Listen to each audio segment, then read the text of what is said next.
Hi everyone, and welcome back to the Procurement and Finance Coffee Break, where we have actually got coffee. Yeah, we've got our drinks. Yeah. In today's episode, we're unraveling an intriguing question, that question is, what do we mean by value? Because often people think about value as just cutting costs, don't they? Yeah. But no one in finance would ever just think that value was cutting costs. Would they, Claire? No. So today we're going to discuss what's the difference between value added to an organisation, and what's the difference between cost reduction. Right. So Richard, enlighten us. Right. No, okay. Look, we could talk about value in the broader sense forever, but actually I just thought it'd be really useful, based on kind of things we've talked about before, going to focus on 4 sources of value that every procurement and finance team should be focused on, and which actually they're going to have to work together on. That's simple. I will talk about cost reduction because of course it matters, it always will. But the other ones are, people, planet and innovation. So what are we doing environmentally, environmental value, why does that matter?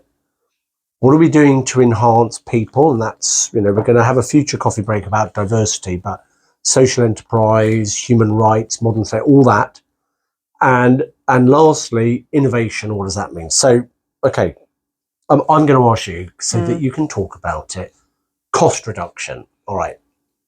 I will accept it is still, if I ask people what value does procurement bring, cost is going to be. Why is cost reduction still important to companies? So let me talk about a really good example of cost reduction versus value that is the essence of finance transformation. All right, okay. I'm going to get told off. Yeah. Right. So often you'll have, let's say companies have been on the acquisition trail and they've bolted together lots of disparate companies. Been working with a client exactly that situation recently. They've got lots of different companies. They've got no systems that are the same. They've got no data models that are the same. No reporting the same. Everything's different. Nothing's been integrated. Right. And on top of that, across all these many different companies that they have under one group, they've got rubbishy data models, systems that are not integrated. Things very, very manual. Okay. Basically, a lot of things are a lot of data manipulation, a lot of Excel driven reporting. So pretty much every company out there. Well, not every company, but a lot of companies that are sort of going through the sort of growing pains, shall we call them. All right.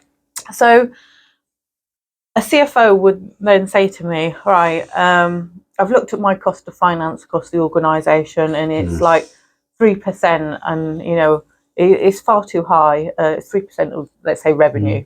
I want it to be more like 1% of revenue.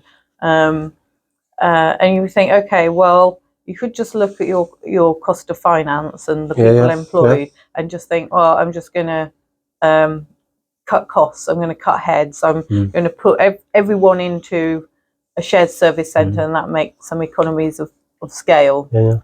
However, if you're in the process of you're kind of like let's say a 1 or a 2 on a maturity model, you haven't got standard operating procedures. Everything's highly fragmented. Can you imagine the level of change of taking like 100 plus different companies and trying to put that into one global shared service centre? Absolutely. It would just be it would be a nightmare.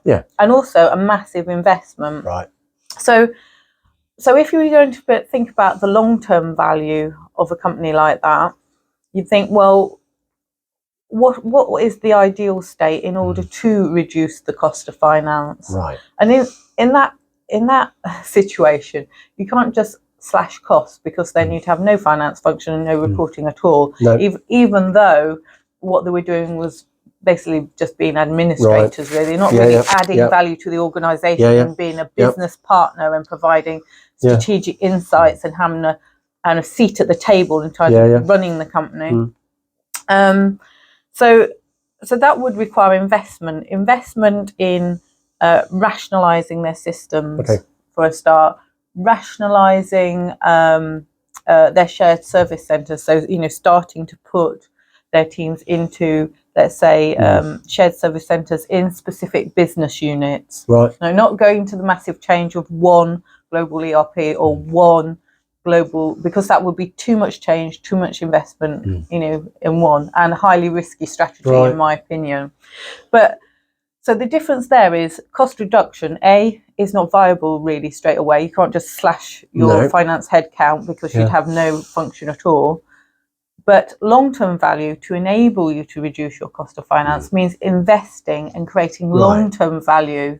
Right, and the big difference is we're not thinking about cost reduction purely in reducing the cost of something. What we're actually talking about is cost that comes through a better efficiency and effectiveness of the organisation as a whole. Sure. So it delivers shareholder value because great, profitability goes up because you reduce cost, but also the ability of the business to leverage its resources goes up because you've made it. And in that situation, if you take like let's say a 5-year time frame, and said, okay, in the first 2 years, we're going to take like this 100+ companies that have all got different systems, not integrated, and largely rubbishy data, and we're just acting as administrators, basically. If you take 2 years and say, well, we'll improve and we'll rationalise our teams and we'll rationalise our systems and we'll integrate where possible in the first 2 years to get to a good foundation for further change.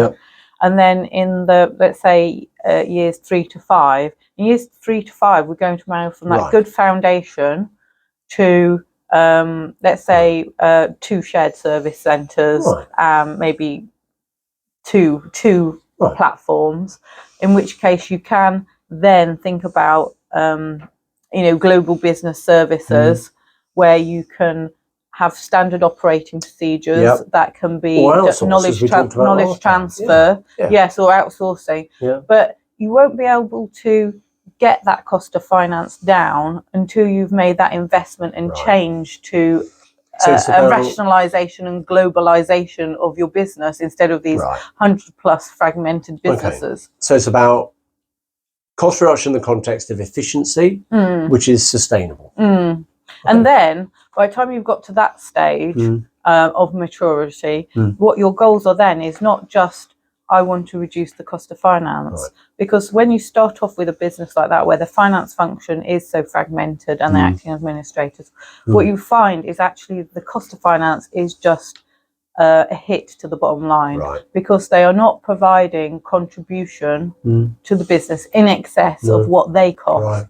When you get to a maturer finance function or a maturer anything back office function, same with procurement, what you should be able to find is those people should be able to deliver insights and contribution in terms of saving, in terms of strategic direction of the company, that contribute to the bottom line at least 3 times more than the cost of the department themselves. So they're paying for themselves. Right, exactly. So, cost reduction, hate it.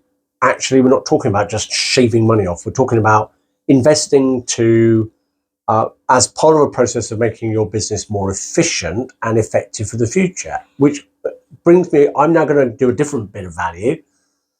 Sustainability, environmental, ESG goals, right? And, if I think about this, I want to build on your theme. Cost reduction is boring. Doing ESG stuff because you want to be able to report green lights against some legislative requirement. Okay, great that you've done it, but also boring. Because there's a much bigger value in, sustainability. We talked earlier about the various bits of legislation. It was back, episode 4, I think. So we talked about all the different bits of legislation, the fact the finance teams are going to be picking up. But let's just get away from all of that. The reason that driving environmental, planet-based initiatives delivers value for the organisation is threefold, in my view. One, it's the right thing to do. We should all have an obligation to play our part to minimise the impact of our operations on the planet, and ideally have a positive impact on the planet by what we do. But the value that comes from it is much more than being able to say that I've met my scope 3 or I've complied with some other bit of legislation. The value comes because, one, you're doing the right thing by the planet. Secondly, you're creating competitive advantage and business value, because increasingly investors and customers are going to be looking at whether your organization is doing the right thing by the planet. And if you don't do it, you are going to be in trouble. But thirdly, and and we're going to come on, to people in a minute, you're competing for talent. We talked about AI and how it might replace some jobs. Just there will always be people in an organization that might be doing different things. You can talk to, the wave of new employees, millennials and whatever's going to come after millennials in terms of the classification, and ask yourself the question, are they going to want to work for your organization if you are not doing the right thing by the planet? So delivering value in the sense of achieving environmental targets is not just about value ticking a box. It's value for planet, value for shareholder, value for customers, and value for your employees and ability to employ going forward. So it's a much broader thing. And I guess, we saw that. I don't know if any of you watched that Netflix documentary, The Big Vape. So there was a good example of it in that documentary, where about Juul, the vaping company. So I'm not into vaping either. Me neither, no. And I did have an awareness of Juul, but I wasn't really watching them too much. But apparently at their height of their I guess fame, because they were rolling out the vaping e-cigarette, they did it like a sort of Colours of Benetton commercial. So originally, their original objective was to transition smokers off of harmful cigarettes to a less harmful vaping solution. Allegedly. Yes. Right. But then what they did was something that you could deem as not ethically right. They started marketing their solution at youngsters, basically people who perhaps weren't smokers. So the objective was for health reasons, but then they did this, as I would call it, a United Colours of Benetton style commercial with different young people sort of jumping around and enjoying vaping. That sparked a massive uptick in school children starting vaping. And eventually, when it became to the point that school children were literally being addicted to vape products, and the company flopped as a result. So that's a really good example of where doing the right thing is in your best commercial interest, because the wrong thing really backfired. I think it brings it together, because we'll come to people, but I hate to tell you, but producing vape machines, particularly disposal ones, is environmentally unsustainable. Never mind the health impact. We're producing canisters, we're using chemicals, we're producing short-use minerals for battery. I mean, the whole thing is just wherever you stand on the issue, it's a bad thing. But let's come back. Let's move on to now value of people. Right. So again, we've talked about legislation affecting the way that we look at how people are treated in the supply chain. Many companies have a view on social enterprise and having diverse supplier bases, and we're going to talk about this in fact in the next coffee break.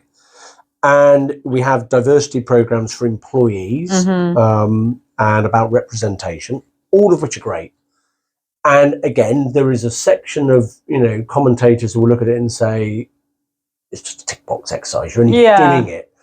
What's the value in actually thinking about your business, your organizational impact on people, whether they're your employees, your customers, or more importantly, your supply chain who are producing it? How would you characterize that value? So I think having diverse workplaces and caring for employee well-being is crucial, really. As much as people look for reward and compensation and promotion prospects, if you don't care for your people, particularly if your people are, let's say they're having a personal issue, some family illness or something, if you don't show them care when they need it, they will remember it, and they won't show you the same loyalty back.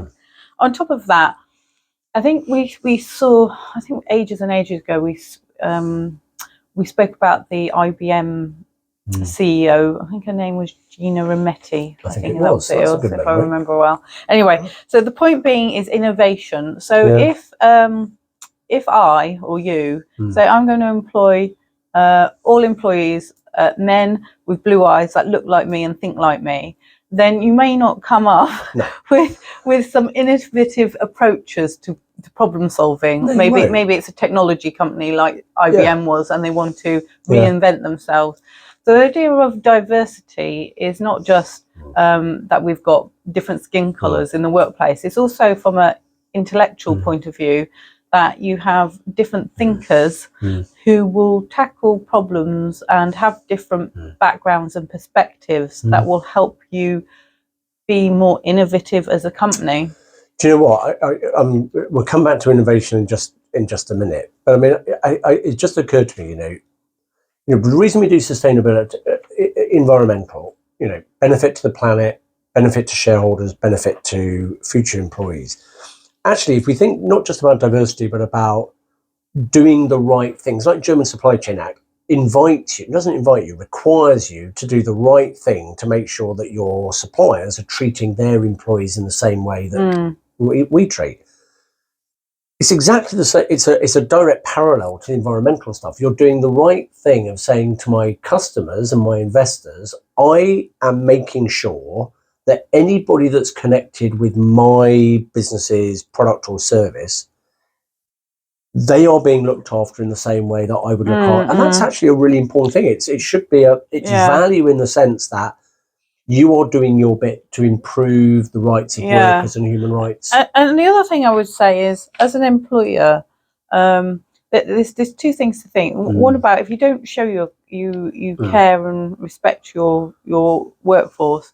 Well, there's apps like Glassdoor where people can leave reviews, or just word of mouth, and it can be then difficult to recruit to get the right skills. You end up like I'm not going to name them, a major technology firm where someone like Panorama goes into their supplier conditions in a low-cost country manufacturing site, and it's horrific because their working conditions are awful. So you can't sell, like we've just talked about, the super slick branded adverts of how this is going to boost your lifestyle if your customers know that to get that in their hand, there's someone somewhere else in the world who's having a really bad time as a result. And I think that just, the value of doing the right thing, but the value, again, in competitive advantage of being able to say, no, our products are ethically produced. And you look back at Body Shop, Anita, I've forgotten her surname now. Roddick, bless her. She drove an entire organisation of the principle of ethics. And it was a brand value. Wow, when I was sort of GCSE A-level age, the Body Shop was the place to shop. I just remember like all these cool products that we used to go and get, and I used to go. It was just like an obsession almost with I don't know. Certainly with the girls between sort of 14 and 25. But there you go. You've got a living example of where a brand, real trailblazer, set principles in terms of what they were going to do by the planet, what they were going to do by employment of people around the world. She lived and breathed diverse suppliers, social inclusion. The brand, as you say, what a reputation. It was an absolute creator of value in the organisation. But let's talk about the last one, Innovation. Oh yes, what's the last Innovation. one? You've touched on it already. I have, yeah. You absolutely nailed it. The reason that we go for diverse anything is because we get diverse ideas.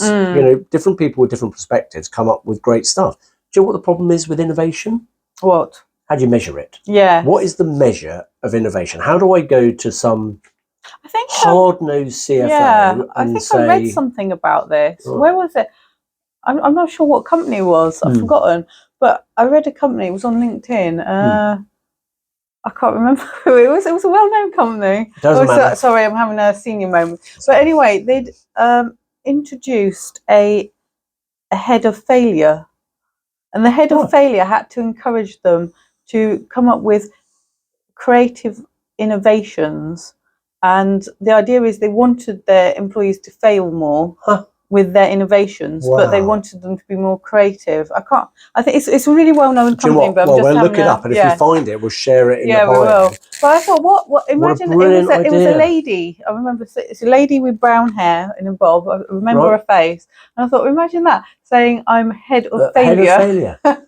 But you know what? This is the right thing, because you know, if you think about innovation doesn't come through a contract that says, you know, we expect you to deliver 5 innovations. What does that even mean, right? And you know, innovation is actually about creative problem solving. It's about coming up with a better way of doing something, or something that changes.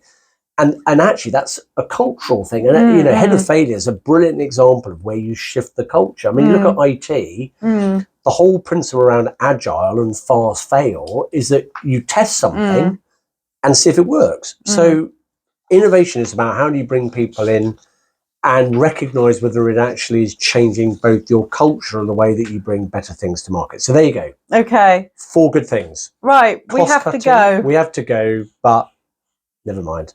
Cost cutting, planet, people, innovation.